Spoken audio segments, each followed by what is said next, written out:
चक्रव्यूह का एक दूसरा नाम होता है पद्मव्यूह, मतलब लोटस फॉर्मेशन। तो जो चक्रव्यूह होता है स्पीकर सर, वो लोटस के शेप में होता है, कमल के फूल के शेप में होता है। 21वीं सदी में सर एक नया चक्रव्यूह तैयार हुआ है स्पीकर सर, वो भी लोटस की शेप में है सर, और उसका चिन्ह प्रधानमंत्री जी अपनी छाती पर लगा के चलते हैं। चक्रव्यूह को नरेंद्र मोदी जी, अमित शाह जी, प्लीज एक मिनट। और 99% जो हमारे युवा हैं उनको इस इंटर्नशिप प्रोग्राम से कुछ लेना देना नहीं, कोई फायदा नहीं होने वाला है। तो आपने पहले टांग तोड़ दी और उसके ऊपर आप बैंडेड लगाने की कोशिश कर रहे हैं। अब इस बजट में आपने उसी मिडिल क्लास के एक छुरा पीठ में मारा, दूसरा छुरा छाती में। फाइनेंस मिनिस्टर मुस्कुरा रही हैं।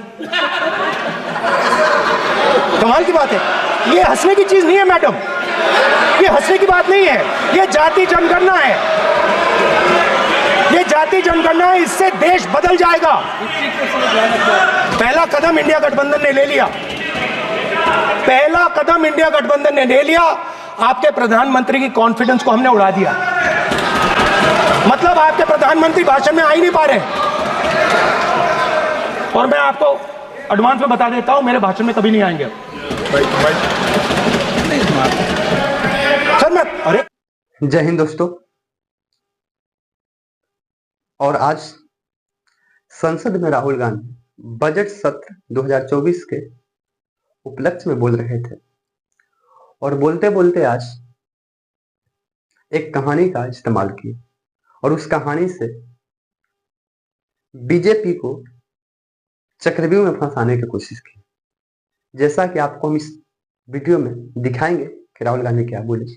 और बोलते बोलते स्टार्टिंग उन्होंने अभय मुद्रा से किया, जो पिछले बार जैसे कि संसद में इसको जिक्र किए थे कि डरो मत डराओ मत। ये बीजेपी वाले लोग को डराने का जैसे कि खौफ ज्यादा रहता है, इसलिए जैसे कि भारत की जनता को आप डराइए मत। और बोलते बोलते कह दिए कि एक समय जैसे कि हरियाणा में महाभारत की कहानी है, उस समय जो अर्जुन को चक्रव्यूह में जैसे घेरा गया था, और चक्रव्यूह में घेरने वाले 6 व्यक्ति थे। और आज उस चक्रव्यूह को जब सर्च किया गया, राहुल गांधी जी बोल रहे थे कि जब सर्च किया गया तो उस चक्रव्यूह को जैसे कि लोटस चक्रव्यूह कहा जाता है। और आज के समय में लोटस के मतलब बीजेपी है, और उनका चुनाव चिन्ह भी जैसे कि लोटस की तरह ही है। और उस समय अभिमन्यु को 6 लोगों ने घेर के मारा था, और आज के इस पार्टी के अंतर्गत भी कुछ 6 लोग वैसा हैं जो घेर के पूरे भारतवासियों को मारना चाह रहे हैं। यानी उनकी निशाना जैसे कि पहले ही के जैसी है। जैसे राहुल गांधी जैसे कि गत कुछ दिनों से गरीब और अमीरों के बीच की जैसे कि पाबंदी को मिटाने की कोशिश किया जा रहा है, और आज भी निशाना उनका यही था। इतना ही बोलते जैसे कि कुछ जैसे कि 2-3 नेता के नाम लिए कि स्पीकर साहब ओम बिरला साहब ने नेता विपक्ष को जैसे कि रोक दिया और बोला कि आप ऐसा नहीं बोल सकते हैं, क्योंकि आपने ही बोला था कि जो संसद का सदस्य नहीं है उनके नाम लेना जैसे कि ठीक नहीं है। जो आप हंगामा आप देख सकते हैं। राहुल गांधी जी,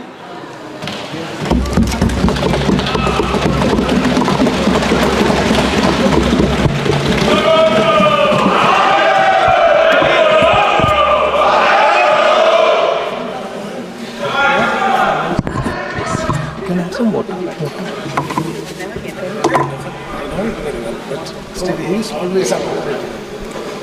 Thank you, Speaker Sir, for allowing me to speak on the budget 2024. A glass. Budget 2024.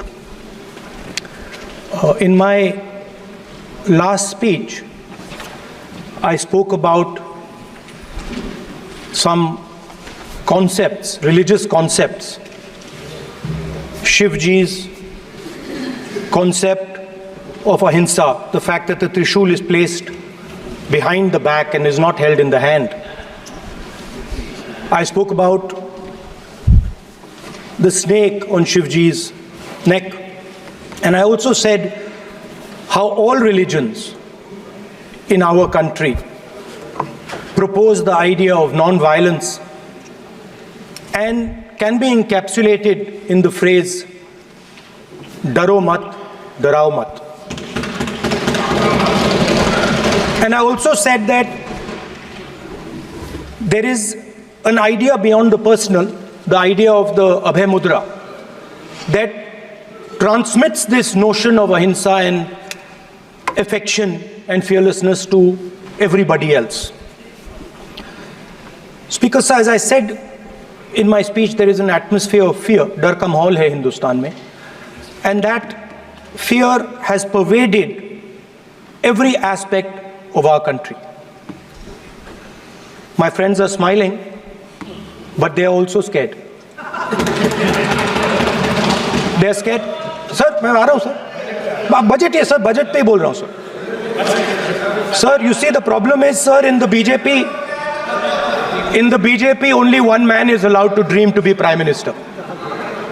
If the Defense Minister decides he wants to be Prime Minister, there is a big problem, there is fear. So this fear has been spread throughout the country, and the question I was asking myself was, why is this fear spreading so deeply? Why is it that my friends in the BJP are terrified, the ministers are terrified, the farmers of India are terrified, workers, youngsters?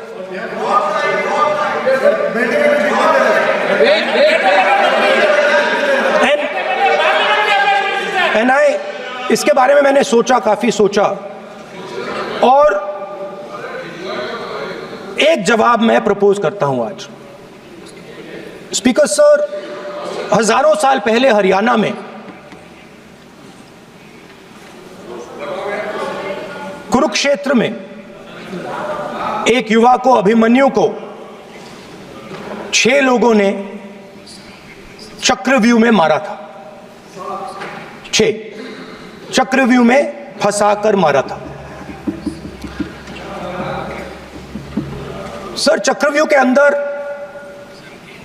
डर होता है, हिंसा होती है, और अभिमन्यु को चक्रव्यूह में फंसाकर, ट्रैप कर 6 लोगों ने मारा.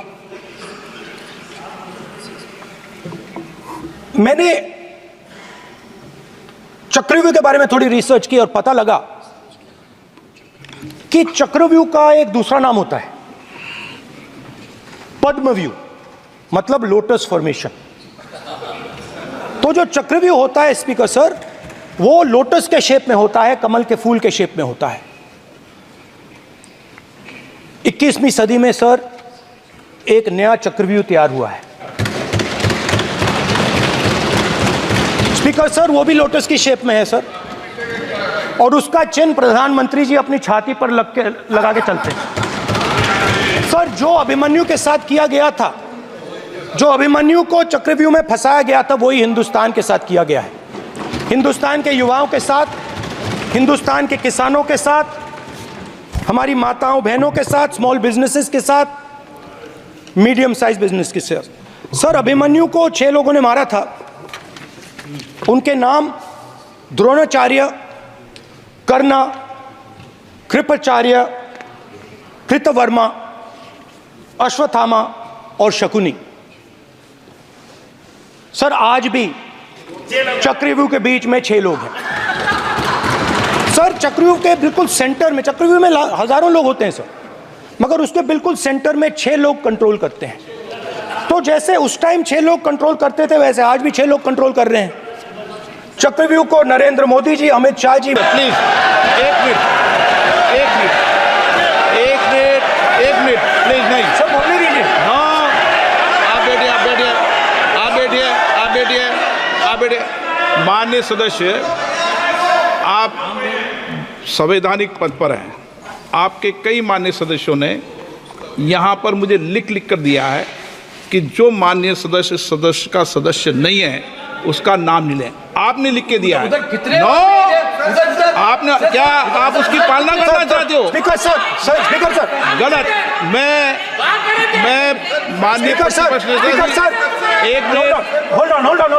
स्पीकर सर, अगर आप चाहते हैं तो मैं एक मिनट मैं प्रतिपक्ष के नेता से ये तो अपेक्षा करूंगा सही कि वो सदन की नियम मर्यादा को बने, ये अपेक्षा करता हूं। आप चाहे नहीं करें पर मैं अपेक्षा करता हूं। नहीं सर, मैं अगर आप चाहते हैं सर, मैं फिर माननीय सदस्य आप अगर आप चाहते हैं सर, प्लीज, मैं नहीं चाहता, सदन के नियम प्रक्रियाओं से सदन चलता नहीं सर, अगर आप कहते हैं मैं निकाल देता हूं। नो मैं तीन ही नाम यूज करूं। नहीं माननीय सदस्य, नहीं कहा और आप वीडियो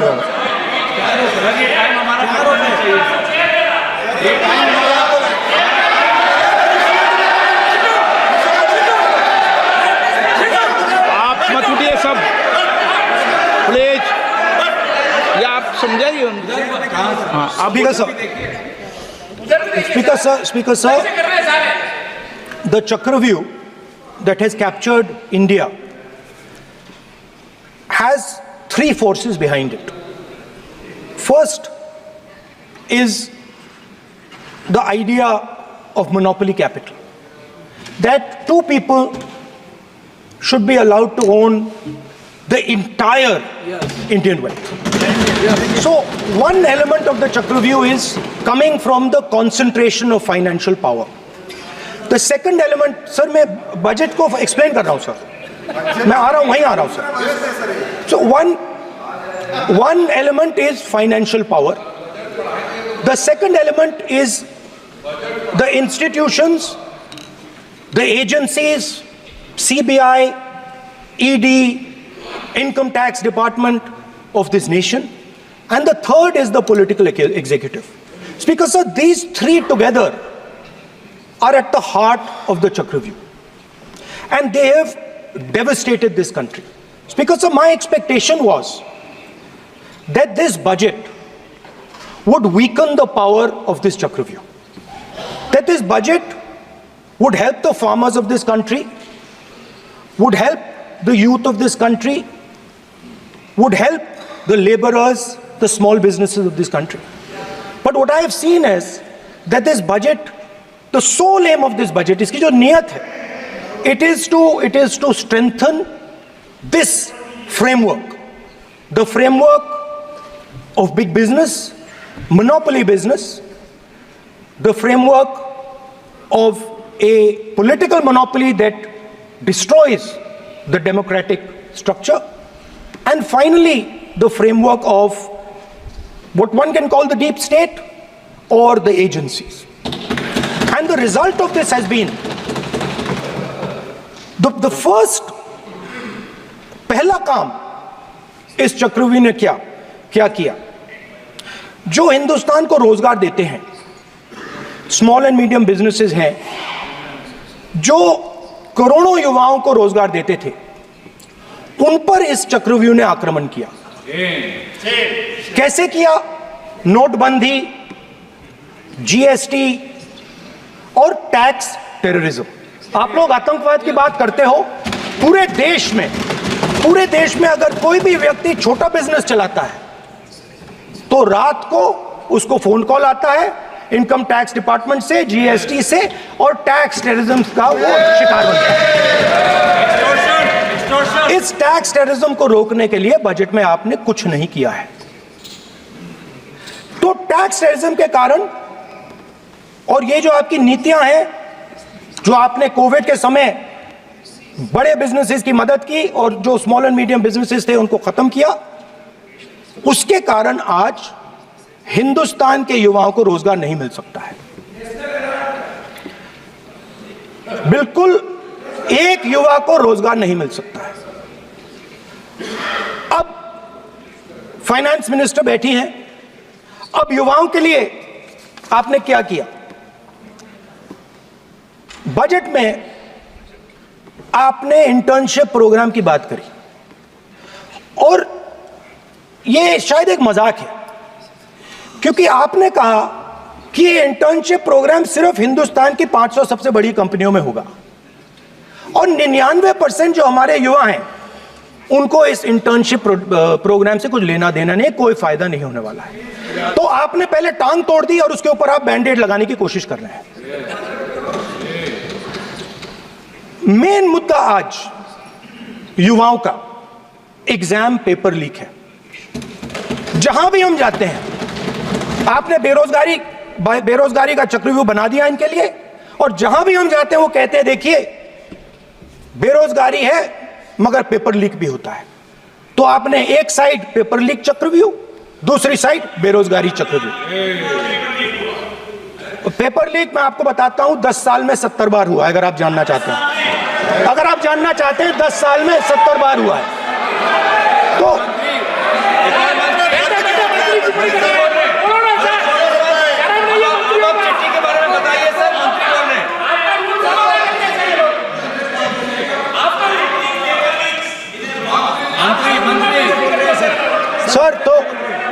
सर तो पेपर लीक के बारे में फाइनेंस मिनिस्टर ने बजट में एक शब्द नहीं कहा है। युवाओं के लिए पेपर लीक सबसे जरूरी मुद्दा है, उन्होंने एक शब्द नहीं कहा है पेपर लीक के बारे में। एक बार उन्होंने पेपर लीक नहीं कहा, और उल्टा जो एजुकेशन बजट में पैसा देना चाहिए था वो आपने 20 साल में सबसे कम पैसा दिया है। 2.5% of budget is gone to education. Sir दूसरी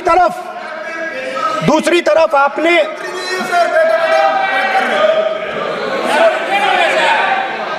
आपकी नहीं मानते सर, ये रनिंग कमेंट्री कर रहे हैं सर। दूसरी तरफ पहली बार सेना के जवानों को आपने अग्निवीर के चक्रव्यूह में फंसाया। सही बात। इस बजट में अग्निवीरों के पेंशन के लिए 1 रुपया नहीं है। आप अपने आप को देशभक्त कहते हो, मगर जब अग्निवीरों की मदद करने की बात आती है, जवानों को पैसा देने की बात आती है, तो बजट में आपको 1 रुपया नहीं दिखाई देता। उनकी पेंशन के लिए 1 रुपया आपने नहीं दिया। तो उनको आपने अग्निवीर के चक्रव्यूह में फंसाया। उसके बाद सर जो अन्नदाता हैं वो चक्रव्यूह से निकलने के लिए, आपके चक्रव्यूह से निकलने के लिए जो आपने बनाया 3 काले कानून, जमीन अधिग्रहण बिल को आपने कमजोर किया, उनको आप सही दाम नहीं देते हो। इस चक्रव्यूह से निकलने के लिए उन्होंने आपसे सिर्फ एक चीज मांगी है, 2 चीजें नहीं मांगी है, सिर्फ एक चीज मांगी है। उन्होंने कहा है कि हमें लीगल गारंटीड एमएसपी दे दो। आपने उनको बॉर्डर पे बंद कर दिया, रोक दिया, आज तक रोड बंद है। आप उनसे बात करने को तैयार नहीं है। वो यहां आए, मुझसे मिलने आए, आप उनको अंदर नहीं आने दे रहे थे। माननीय सदस्य, आप सदन में असत्य नहीं कहे। आप वो सर, आप एक मिनट, हाँ चलिए, चलो,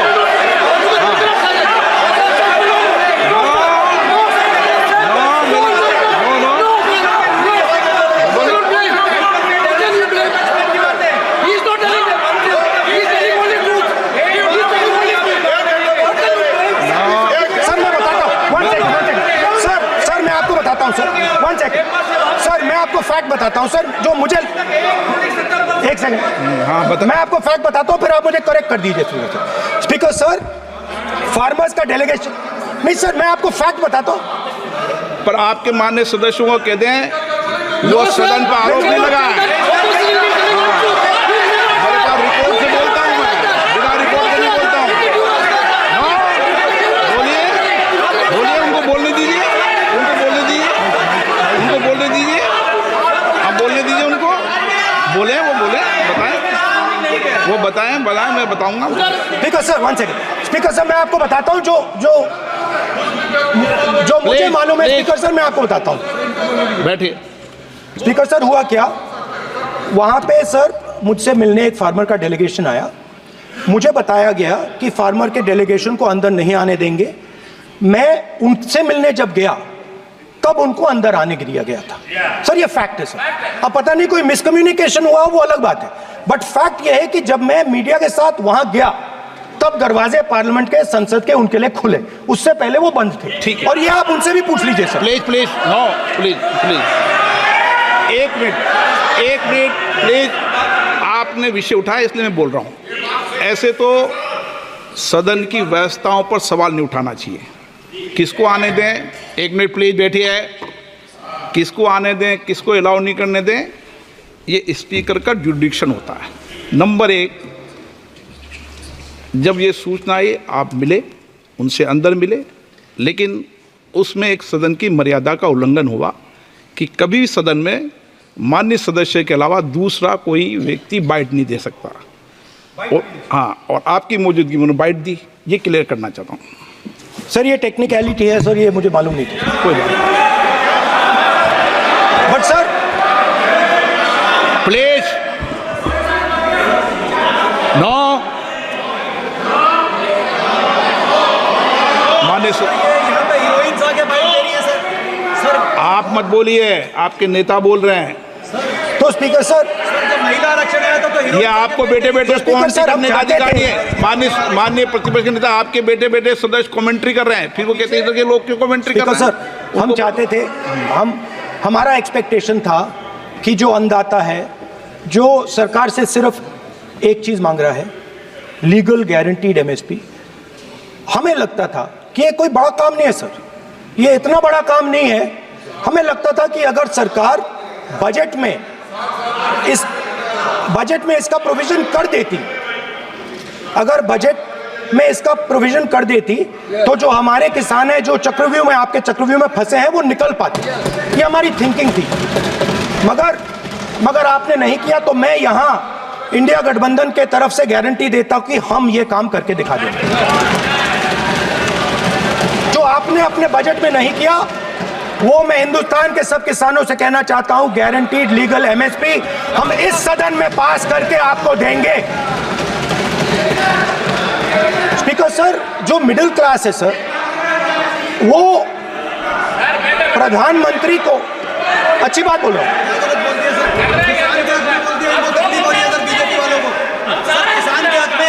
अगर नेता विपक्ष बोल रहे हैं तो आप बैठे बैठे टिप्पणी आप मत करो, आप करोगे तो वो भी करेंगे। आप मत करो, मैं सब साइलेंट करो प्लीज। फिर टिप्पणी कर रहे हो आप, प्लीज माननीय सर मिडिल क्लास जो है, वो शायद इस बजट से पहले प्रधानमंत्री को सपोर्ट करता था। जब प्रधानमंत्री ने कोविड के समय उनसे थाली बजवाई थी, तो उन्होंने दबाकर थाली बजाई, धड़ धड़ धड़ धड़ धड़, थाली बजा बजाई। हमें अजीब लगा, मगर प्रधानमंत्री ने मिडिल क्लास को ऑर्डर दिया तो मिडिल क्लास ने थाली बजाई। उसके बाद प्रधानमंत्री ने उसी मिडिल क्लास से कहा, मोबाइल फोन की लाइट जलाओ, और मोबाइल फोन की लाइट जली। मिडिल क्लास ने, पूरे हिंदुस्तान में मिडिल क्लास ने मोबाइल फोन की लाइट जला दी। अब इस बजट में आपने उसी मिडिल क्लास के एक छुरा पीठ में मारा, दूसरा छुरा छाती में, एक इधर मारा और एक इधर मारा। इंडेक्सेशन जो आपने कैंसिल की, वो पीठ में छुरा था, और जो कैपिटल गेन्स टैक्स आपने बढ़ाया, वो छाती में छुरा था। आपने long term capital gains tax को 10% से 12.5% किया, यहां छाती मारी, यहां छुरी मारी, और शॉर्ट टर्म को 15 से 20% छुरी मारी। दुख की बात है, मगर इसमें एक इंडिया गठबंधन के लिए एक हिडन बेनिफिट है।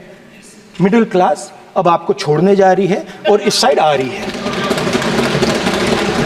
तो मेरा कहना है, जहां भी आपको मौका मिलता है, आप चक्रव्यूह बना देते हो। एक चांस मिलता है, आप चक्रव्यूह बना देते हो। हम चक्रव्यूह तोड़ने का काम करते हैं। हमारे बजट में किसान का कर्जा माफ हुआ, चक्रव्यूह तोड़ा। मनरेगा हुआ, चक्रव्यूह तोड़ा।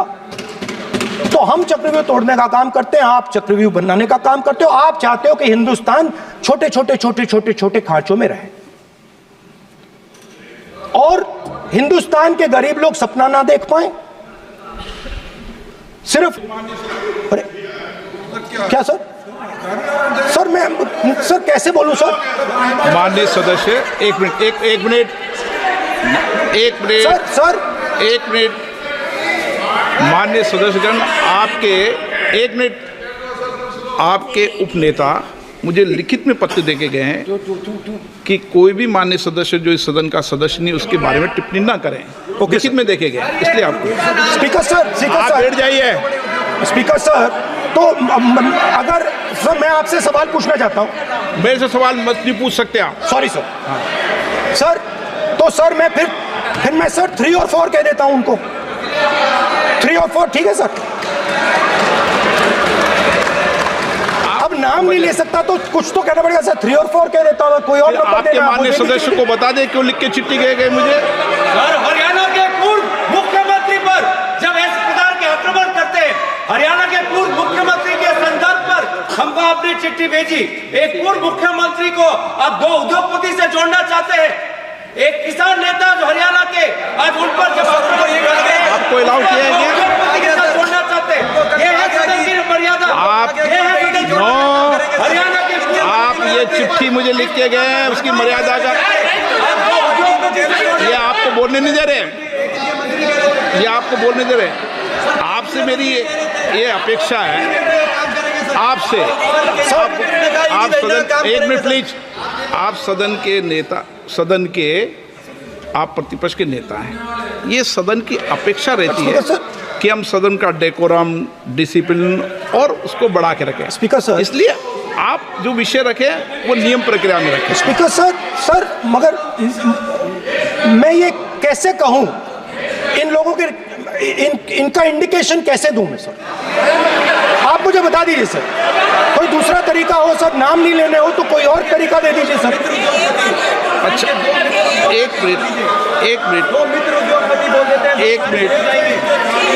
आप ज्ञान मत बांटो उनको, वो ज्ञानी है। सर A1 A2 चलेगा sir? A1 A2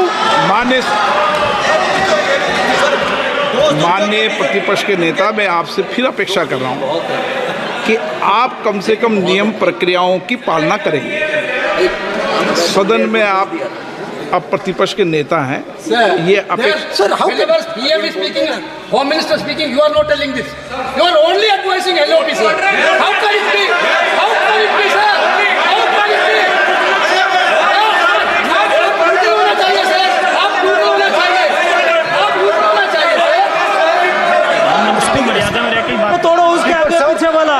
speaker sir, मैं तो सबसे ही ये अपेक्षा, आप बैठ जाइए। आप किसने कहा?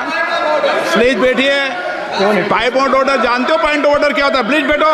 तुम्हारे नेता बोल रहे हैं point of order, please. Speaker sir, एक मिनट प्लीज बैठिए। एक स्पीकर सर, ये जो लोग, ये दो लोग हैं सर, ये हिंदुस्तान के इंफ्रास्ट्रक्चर को, बिजनेस को कंट्रोल करते हैं सर। इनके पास एयरपोर्ट है, टेलीकॉम का सिस्टम है, अब पोर्ट्स हैं, अब रेलवेज में जा रहे हैं। सर हमें इतना बड़ा कॉन्ट्रैक्ट है, वो भी बोल दो सर। इनके पास राजस्थान वाला भी बोलो सर। इनके पास हिंदुस्तान का पूरा धन का मोनोपोली है सर।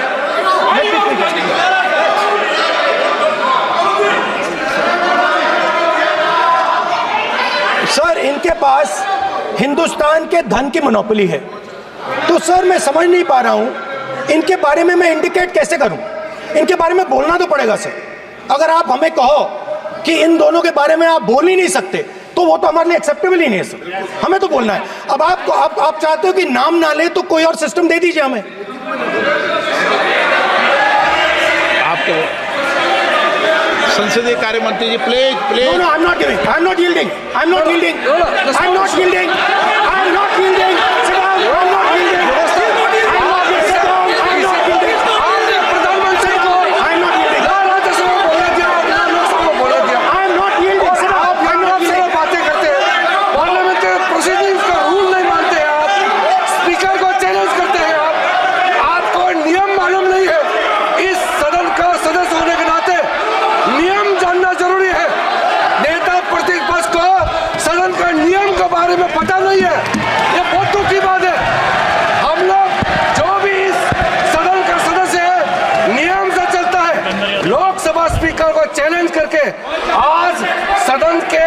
नेता प्रतिपक्ष ने इस गरिमा को गिराया है। ऐसे नहीं चलता है। देश नियम से चलता है, सदन नियम से चलता है, संविधान से चलता है। ऐसे नहीं होता है।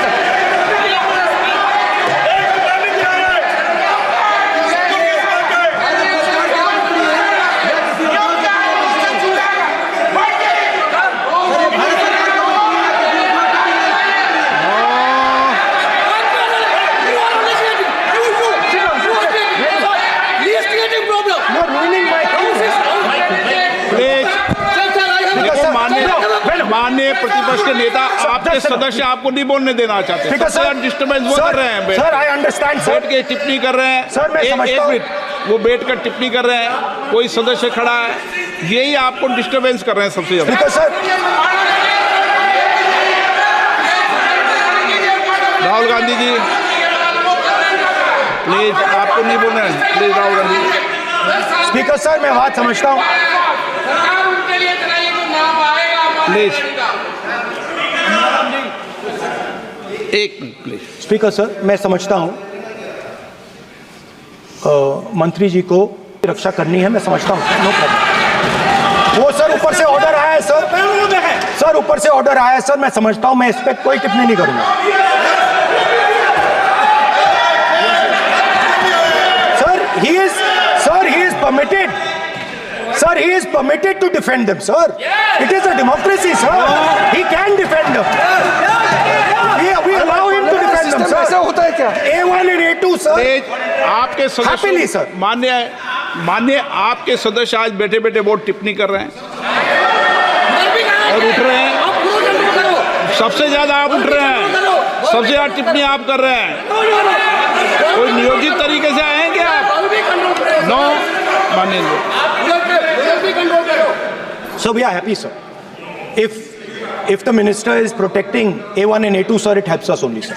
No problem. We like it, sir. Please do it again, sir. Please do it again. Sir, I give you the space. मैं तो एक व्यवस्था का बात करना था, फिर शुरू हो गया। संसदीय कार्य मंत्री जी, व्यवस्था तहत मैं सिर्फ जो परिस्थिति बने उसमें कहने के लिए मैं खड़ा हुआ। उन्होंने बोला मैं यील्ड नहीं किया। ये नियम होता है। अगर समय हम मांगते हैं तो यील्ड करना, एक मिनट, वो यील्ड करना एक परंपरा है। No, there's no परंपरा। You don't नहीं करेंगे। The Prime Minister does not yield. मैंने व्यवस्था तहत सर, उन्होंने तो व्यवस्था का प्रश्न उठाया। सर, एक राहुल जी, एक मिनट। स्पीकर सर, एक मिनट। स्पीकर सर, मैं स्पीकर का परमिशन से खड़ा हुआ। बिल्कुल सही बोला। आपने कहा मैंने यील्ड नहीं किया। मैंने जबरदस्ती नहीं बोला। आप बोल रहे हो। मैं स्पीकर साहब से परमिशन लिया। आप बोल रहे हो। स्पीकर साहब ने मेरा नाम लिया। बोल रहे हो। आपने यील्ड नहीं किया, तभी मुझे लगा कि मुझे कहना चाहिए कि आप प्रधानमंत्री जी को पूरा भाषण तक आपने डिस्टर्ब किया, बोलने नहीं दिया। आज हम आपको यील्ड मांग रहे हैं, 10 सेकंड टाइम आप बोल रहे हैं कि हम यील्ड नहीं करेंगे। ये कौन सा परंपरा है? मैं जबरदस्ती नहीं बोल रहा हूँ, मैं तो नियम के तहत बोल रहा हूँ और स्पीकर का परमिशन से खड़ा हुआ हूँ। ये एक परंपरा होता है, एक दूसरे का इज्जत देना होता है, इतना तो कर्टसी होना होता है। Rahul ji, sir, I will respond to that, sir. Sir, if when we raise our hand and ask for the Prime Minister and the ministers to yield, they yield, we will yield every time. Yes. The moment you yield, I guarantee you we will yield. In fact, I am ready, Speaker, sir. I am ready.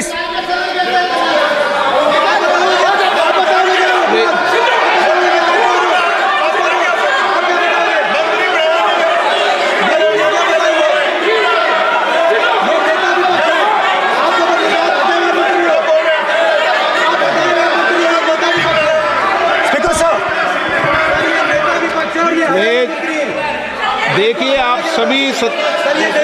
सभी लोग आप प्रतिपक्ष के नेता को disturbance कर रहे हैं और मैं आपको बार आप डिस्टर्बेंस कर रहे हैं। और वेणुगोपाल जी सब ज्यादा डिस्टर्बेंस कर रहे हैं, आप नोट कर लीजिए। ये योजना से देश में, स्पीकर सर, देश में ये कौन कर रहा है? तकरीबन 73% दलित, आदिवासी और पिछड़े वर्ग के लोग हैं। और ये हिंदुस्तान की मेन शक्ति है, स्ट्रेंथ है। और सच्चाई है कि इनको कहीं भी जगह नहीं मिलती है। इनको बिजनेस में जगह नहीं मिलती है, इनको कॉर्पोरेट इंडिया में जगह नहीं मिलती है, इनको सरकारों में जगह नहीं मिलती है। ये देखिए सर, प्लीज ये देखिए सर, ये फोटो देखिए। एक मिनट प्रतिपक्ष, एक मिनट। मैंने पहले भी आपसे अपेक्षा की थी, अब आप प्रतिपक्ष के नेता हैं, संवैधानिक दायित्वों पर है। क्या सर? ओके, एक सर मैं फोटो दिखा रहा हूँ, एक फोटो दिखा रहा हूँ। एक मिनट, आपने टीवी ऑफ कर दिया सर। नो टीवी कोई ऑफ नहीं है। वो देखिए सर, ऑफ हो गया। मेरा फोटो दिखा, कोई नहीं ऑफ सर ऑफ है सर। नो सर दिखाइए सर, एक ऑफ है सर। नो, आप टीवी ऑफ कर देते हो। प्लीज आप बैठिए, एक बात सुनिए। ओके सर, नहीं आप Apologize, sir. नहीं नो अपोलाइज, मैं आपको अपोलाइज के लिए दिखे रहा। आप प्रतिपक्ष के नेता है तो मेरी ये अपेक्षा रहती है कि सर ये देखिए सर, बंद होगी। आप सदन की मर्यादा को रखें। सर जब भी मैं उसको हटाना चाहता हूं मुझे ये करना है सर, वो देखो अभी।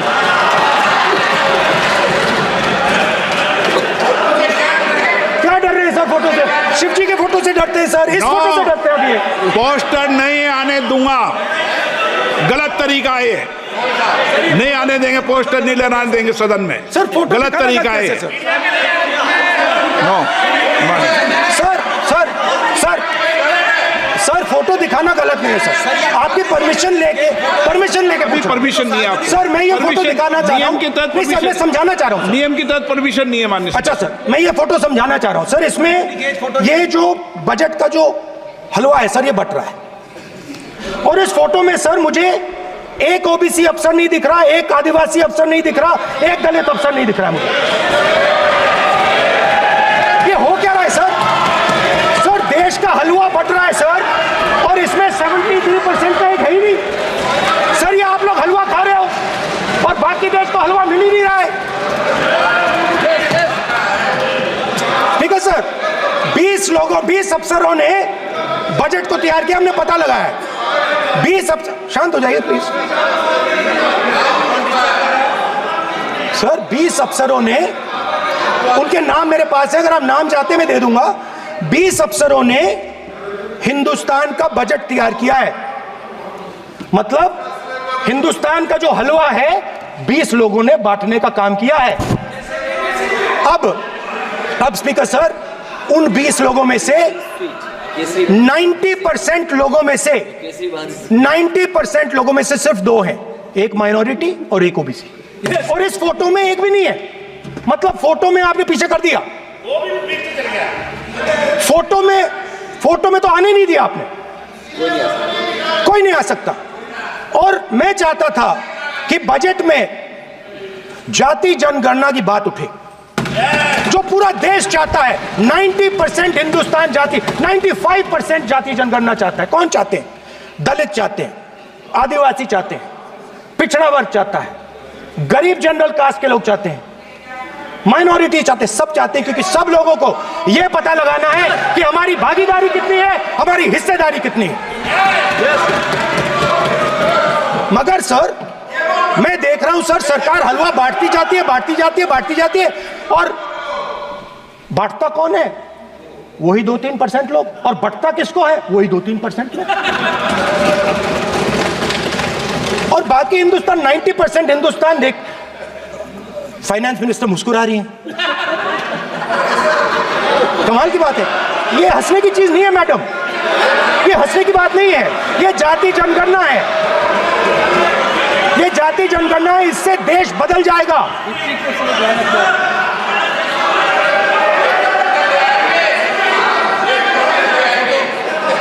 सर आपको सर ये जो कमल सर जो पद्मव्यूह वाले हैं, उसको चक्रव्यूह को पद्मव्यूह भी कहा जाता है सर। जो पद्मव्यूह वाले हैं इनको गलतफहमी है, ये सोचते हैं कि देश के युवा देश के पिछड़े लोग अभिमन्यु हैं, देश के पिछड़े लोग अभिमन्यु नहीं है, अर्जुन है। और वो जो आपका चक्रव्यूह है उसको फोड़ के फेंक देंगे, फेंकने वाले हैं। पहला कदम इंडिया गठबंधन ने ले लिया, पहला कदम इंडिया गठबंधन ने ले लिया। आपके प्रधानमंत्री की कॉन्फिडेंस को हमने उड़ा दिया। मतलब आपके प्रधानमंत्री भाषण में आ ही नहीं पा रहे। और मैं आपको एडवांस में बता देता हूं, मेरे भाषण में कभी नहीं आएंगे सर। मैं अरे सर, इसमें क्या गलती है सर? एक बात बताइए,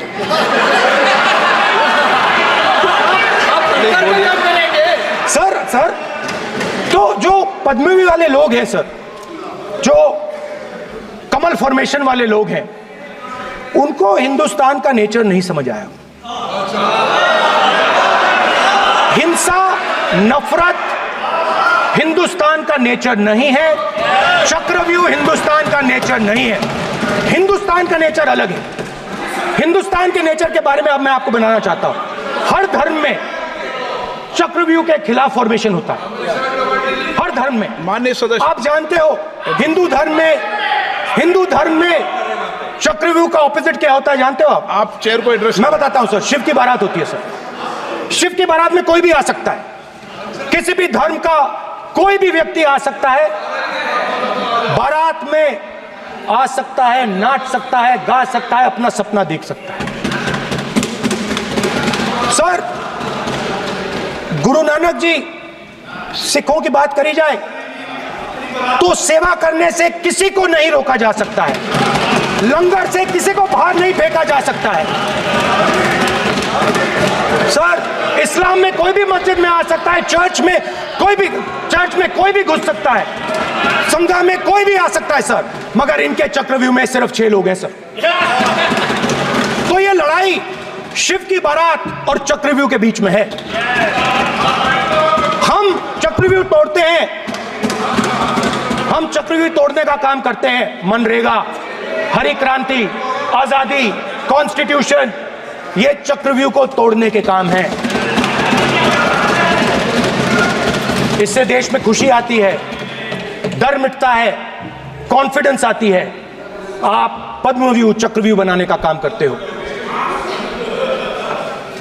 चक्रव्यूह शिव की बारात को हरा ही नहीं सकता है। आप अपने इतिहास को देखिए, आप अपने आप को हिंदू कहते हो, आप हिंदू कहते हो, आप हिंदू धर्म को समझते नहीं हो।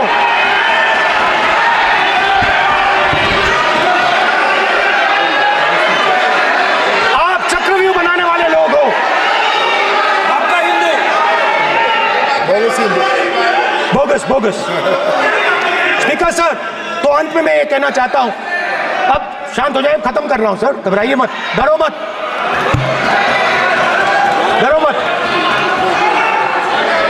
स्पीकर सर,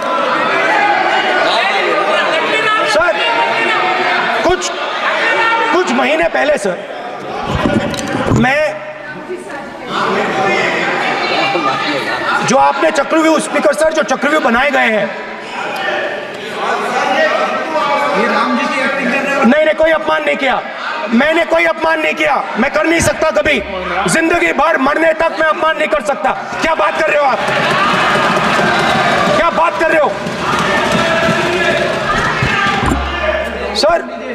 तो आपने ये छोटे छोटे चक्रव्यूह बना रखे हैं, मैं इनको समझने की कोशिश करता हूं अपने छोटे से तरीके से। कुछ महीने पहले मैं 6-7 घंटे बढ़इयों के साथ काम किया। वहां विश्वकर्मा जी थे, उनसे मैंने एक सवाल पूछा। मैंने उनसे कहा कि आपको किस चीज से दुख होता है, किस चीज से आपको दर्द होता है? उन्होंने मुझे कहा, राहुल बात सुनिए, आपको समझ आ जाएगी, बात सुनिए, समझिए। सर इंटरप्ट कर रहे हैं सर, अब बोलिए, देखिए आप बोलिए।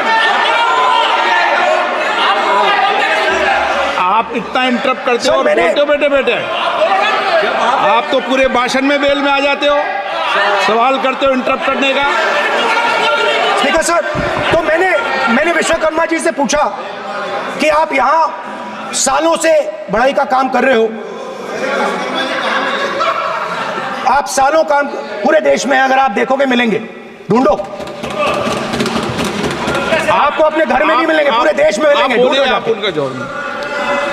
तो मैंने उनसे पूछा, विश्वकर्मा जी आपको दर्द किस बात का होता है, दुख किस बात का होता है? तो उन्होंने कहा, राहुल मैं ये टेबल बना रहा हूं, मगर राहुल जी कहा, राहुल जी अब कहा वो मुझे अच्छा नहीं लगा, मगर कहा सच्चाई है। तो उसने कहा, राहुल जी मुझे दुख इस बात का होता है कि मैं ये टेबल बनाता हूं, मगर जिस शोरूम में ये टेबल रखी जाती है उस शोरूम में मैं अंदर जा ही नहीं सकता। कुछ ही दिन पहले सुल्तानपुर के रास्ते पे मैं एक भाई के साथ, मोची भाई के साथ बैठा, उससे मैंने ये सवाल पूछा, आपको दुख किस बात का होता है? कहता है, राहुल जी मेरा सम्मान सिर्फ मेरे पिता ने किया था और किसी ने नहीं किया। तो मेरा कहना है सर, ये जो आपने चक्रव्यूह बनाया है, इस चक्रव्यूह से करोड़ों लोगों को नुकसान हो रहा है, दर्द पहुंच रहा है, और हम इस चक्रव्यूह को तोड़ने जा रहे हैं। और तोड़ने का सबसे बड़ा तरीका जिससे आप लोग डरते हो, कांपते हो, वो है जाति जनगणना। और जैसे मैंने कहा था कि इंडिया गठबंधन गारंटीड लीगल एमएसपी इस सदन में पास करेगी, वैसे ही मैं कह रहा हूं, आपको अच्छा लगे ना लगे, जाति जनगणना इस हाउस में, इस सदन में पास करके हम आपको दिखाएंगे।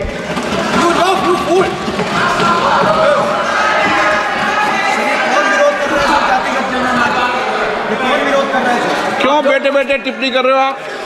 क्यों बैठे बैठे टिप्पणी कर रहे हो? फिर वो टिप्पणी करेंगे। स्पीकर सर, जाति जनगणना से ये जो छोटे छोटे खांचे आपने बनाए हैं, ये जो आपने सिस्टम बनाया है, चक्रव्यूह का सिस्टम बनाया है, ये टूट जाएगा। और इसके लिए हम पूरा दम लगा के, पूरा इंडिया गठबंधन दम लगा के ये काम करेगा। धन्यवाद, जय हिंद।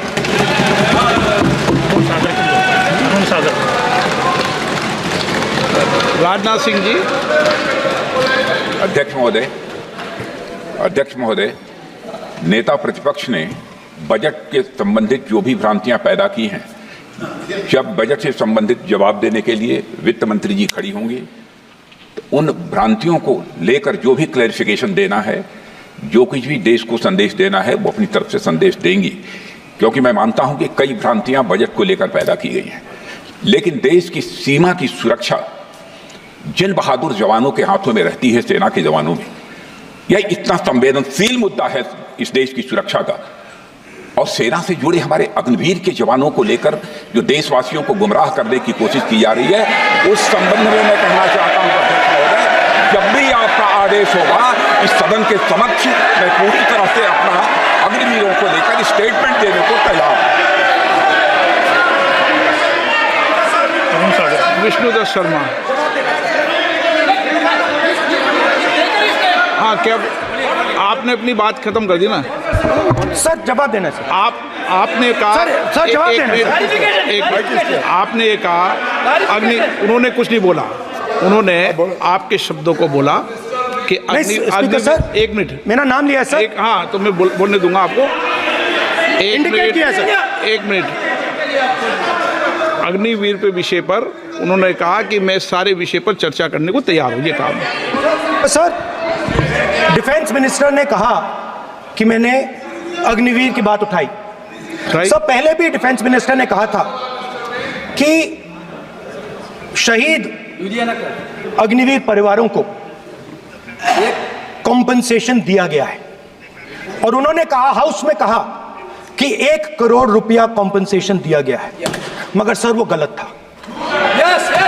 सर, उस शहीद परिवार को इंश्योरेंस दिया गया था, कॉम्पनसेशन नहीं दिया गया था। सर मैं ये कहना चाहता हूं, सर ये सच है सर। और सर, भाषण के एकदम बाद सर कॉम्पनसेशन गया था सर। सर ये सच्चाई है सर, इसको कोई नकार नहीं सकता, ये सच्चाई है सर। सर आखिरी बात सर, आपने एक और एक और चक्रव्यूह बना दिया है सर। नो। मीडिया वालों को सर आपने पिंजरे में बंद कर दिया सर, उनको बाहर निकाल दीजिए प्लीज। एक मिनट। माननीय आप प्रतिपक्ष के नेता हैं और ये मैं आपसे हंस रहे हैं आप, हंस रहे हैं आप, ये तरीका आपका, आप